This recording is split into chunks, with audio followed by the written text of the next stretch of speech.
አረብኛ ለማታውቁ ወደ ኩዌት ለምትመጡ የኩዌትን አረብኛ ነው የማውቀው ማለት ነው። ኩዌት ነው የኖርኩት። ቤት ነው የሚባለው። ሳሎን ሳላ ነው የሚባለው። የሚቀመጡበት ወንበር ከነ ሶፋ ጭምር ኩርሲ ነው የሚሉት። ከአንድ በላይ ደግሞ ከሆኑ ከራሲ ነው የሚሉት። የመመገቢያ ክፍል ቁርፈጣም ነው የሚሉት።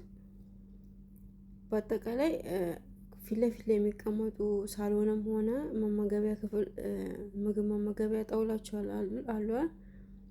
እነሱን እንትን ጣውላ ነው የሚሉት።